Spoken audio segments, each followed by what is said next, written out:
Hi good morning. কি খবৰ? আশা কৰোঁ সকলো ভালেই আছে। আৰু আজি হয় দেওবাৰ আৰু ৰাতিপুৱা শুই উঠি চাওকচোন ৰ'দটো ইমান টানকৈ দিছে নহয়। মই শুই উঠি কাপোৰ কেইটামান আছে ধুই মেলি দিলোঁ আৰু গাৰুকেইটা ৰ'দত দিছোঁ। আৰু ৰ'দটো দেখিয়ে একদম কাম কৰিব এলাহ লগা হৈছে। আৰু মই আহি গ'লোঁ পাকঘৰত, যিহেতু ৰাতিপুৱা খাবৰ কাৰণে মই এতিয়া ভাবিছোঁ পুৰি বনাম।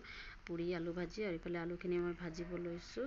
ধুই মেলি থোৱা আছিলে, এইখিনি আলু ভাজি আছোঁ আৰু আটা মঠি থৈছোঁ। এতিয়া বেলিবহে বাকী আছে। আৰু পাকঘৰটোত মানে নোৱাৰি কাম কৰিবলৈ, ইমানেই গৰম উঠিছে নহয়। সেই অলপ ভিডিঅ' কৰি থৈ দিছোঁ। আৰু এইফালে আলু ভাজি ৰেডি হৈ গ'ল। আলুখিনি ভাজি মেলি এতিয়া এইখিনি মই প্লেট এখনত উলিয়াই ল'ম। আৰু ইয়াতে মই ৰিফাইন দি পুৰি বনাম। ৰুটি বেলিখিনি থৈ দিছোঁ ডলাত, আৰু এইফালে পুৰি বনাবৰ কাৰণে বেলিখিনি থৈছোঁ মই। আৰু এইখিনি সিমানেই হৈ যাব। এতিয়া সৰু ডাঙৰ হ'ল যিহেতু ঘৰতে খাম, ঘৰৰ মানুহে খাম ন, সেইকাৰণে ইমান মানে এক চাইজৰ কৰা নাই। যেনেকৈ পাৰিছোঁ এনেকৈ বেলিছোঁ। পাকঘৰটোত মানে বেছি সময় ৰখি থাকিব নোৱাৰি, ইমানেই গৰম।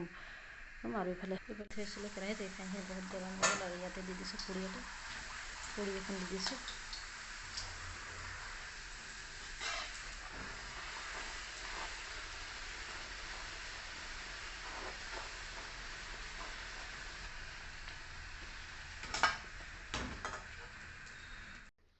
খাই বৈ আজৰি হ'লোঁ, আৰু কাম কেইটামান আছিলে কৰি মেলি অলপ মই বহি দিছোঁ ফেনৰ বতাহ লৈ।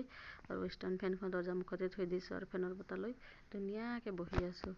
আৰু এতিয়া দুপৰীয়াৰ কাৰণে বনাবলৈও হ'ব, সেইকাৰণে ভাবিছোঁ অলপ সময় বহি ল'ম, তাৰপিছত একেবাৰে বনাম। আৰু ইফালে মই দুপৰীয়াৰ খানা বনাই আছোঁ। দালি উতলি আছে, এইফালে ভাত হৈ গ'ল।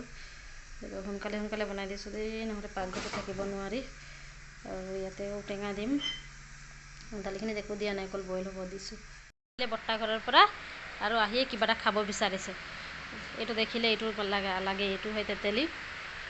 এনেকুৱা আছে খাবলৈ। ঘৰত থাকিলে কিবা কিবি খাব বিচাৰে, কিন্তু লোকৰ ঘৰত থাকিলে ধুনীয়াকৈ বহি থাকে বা খেলি থাকে ন, হয় নাই? হাই কেতিয়া এতিয়া ভাত খাব ন?